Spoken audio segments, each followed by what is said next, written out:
एक प्रश्न तुम्ही याचा विचार शिक्षणाचा, ही गोष्ट खरी आहे. बघा तुम्हाला सांगतो की व्यावसायिक अभ्यासक्रमामध्ये आज SC ST आणि OBC, SC ST ची 100% फी सरकार भरत आहे, OBC ची 50% फी सरकार भरत आहे आणि सगळ्या खाजगी संस्था कायम विना अनुदानित असलेल्या सरकारच्या भरोशावर चालल्या.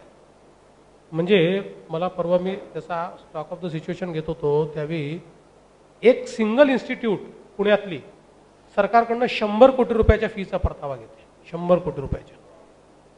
आणि याच्यात झालं असं आहे की हे लक्षात आल्यामुळे व्यावसायिक अभ्यासक्रमामध्ये सीट्स वाढवून घ्यायच्या.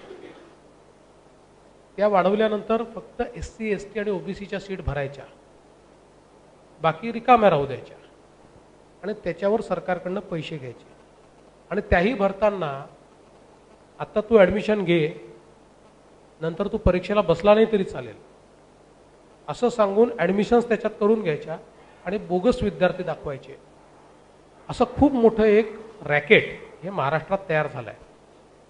आणि आपल्या इथे एक फी नियंत्रण करणारी एक समिती आहे. त्या समितीची अवस्था अशी आहे की भुजबळ साहेबांच्याच केसमध्ये 8 कोटी रुपये जास्तीचे वसूल केले असं एक केस चालली आहे त्यांच्या विरुद्ध.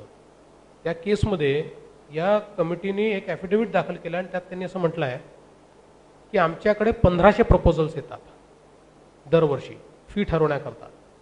आमच्याकडे एक पार्ट टाईम चार्टर्ड अकाउंटंट आहे आणि 4 कॉमर्स ग्रॅज्युएट आहेत.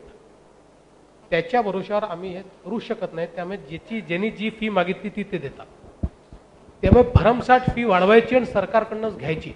आणि म्हणून आता 2 गोष्टी आम्ही करायच्या ठरवल्या आहेत. एक तर कॉम्प्रिहेन्सिव्ह फी रेग्युलेटरी अथॉरिटी हा कायदा आम्ही तयार करणार आहोत, जो सुप्रीम कोर्टाने सांगून शिक्षण सम्राट मंत्री असल्यामुळे अनेक तो होऊ दिलेला नाही, तो आम्ही करणार आहोत. दुसरी गोष्ट अशी की फीचा परतावा जो आहे तो परतावा ॲडमिशनच्या भरोशावर नाही, एक्झाम किती लोकांनी दिली त्याच्या भरोशावर तो परतावा द्यायचा.